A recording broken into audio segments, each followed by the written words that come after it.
Bugun biz tanamizdagi barcha a'zolarni boshqarib turadigan organ haqida gaplashamiz. Bu miya. Miya eng sezgir organ bo'lib, u bosh suyagi ichida himoyalanadi. Jismoniy harakatlardan tortib, mantiqiy masalalarni yechishgacha, his-tuyg'ular va hissiyotlardan tortib, ijodkorlikkacha bularning barchasi miya tomonidan boshqariladi. Shu sababli u hech qachon to'liq uxlamaydi.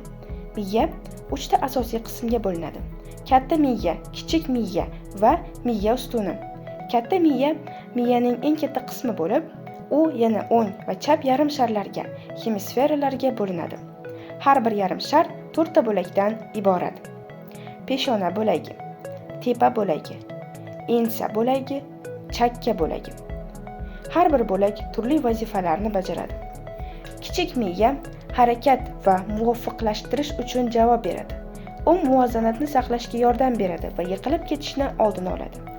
Miya ustuni esa o'rta miya, pons va medulla oblongata qismlaridan iborat. U nafas olish, yurak urishi va qon bosimi kabi ixtiyorsiz harakatlarni boshqaradi. Miya asab tizimi tarkibiga kiradi. Tuzilishiga ko'ra asab tizimi 2 qismga bo'linadi: markaziy asab tizimi va periferik asab tizimi. Markaziy asab tizimi miya va orqa miyadan iborat. Orqa miya bilan periferik asab tizimi o'rtasidagi ko'prik hisoblanadi. U medulla oblongatadan boshlanib, umurtqa pog'onasining bel qismigacha davom etadi. Periferik asab tizimi esa butun tana bo'ylab tarqalgan nervlar tarmog'idir. Uni tanani markaziy asab tizimi bilan bog'laydigan avtomobil yo'li deb tasavvur qilish mumkin. Bu yo'l 2 tomonlama harakatga ega. Masalan, issiq chashka kofeni ushlaganingizda qo'lingizni sezuvchi nervlar, ya'ni efferent nervlar bu ma'lumotni miyaga yuboradi. Chashka issiq. Miya bu ma'lumotni qayta ishlaydi va motor nervlar orqali javob yuboradi. Chashkani qo'yib yubor. Periferik asab tizimi jami 43 nervdan iborat.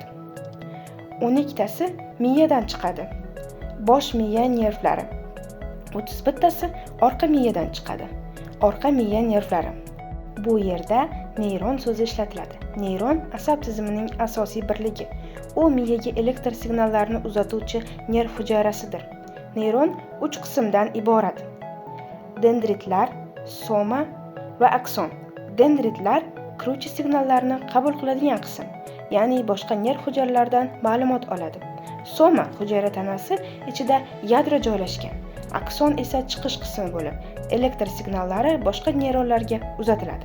Umid qilamanki, bu sizga asab tizimini yaxshiroq tushunishga yordam berdi.